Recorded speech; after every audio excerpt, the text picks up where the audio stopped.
তুমি নারী অনন্যা হইলেও পারিতে, তুমি নারী সুকেশী হইলেও খানিকটা নরম ও কোমল হইতে পারিতে, তাহলে হয়তো খানিকটা হৃদয় দিতে পারতাম।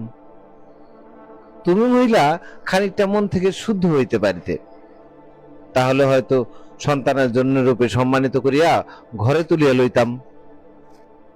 তুমি নারী খানিকটা ঘরমুখী আর শিক্ষিতা হইলে তোমার কাঁধে সন্তানের দায়ভার দিয়া রাজনীতি আড্ডায় মশগুল হইয়া তোমাকে আশীর্বাদ করিতাম। খানিকটা বিনয় হইলেও পারিতে, না হইলে অন্তত কুঠিঘরের রানী বানাইয়া কখনো কখনো রগড়াইতে আসিতাম। তুমি সুখেশিনী স্নিগ্ধা শতরূপা হইয়াও নিজ কর্তার গৃহে মোদি দাদা বাবুর অন্ডকোষ লইয়া ইহা মাফিক খেলিবার সাহস করিলে কি করিয়া?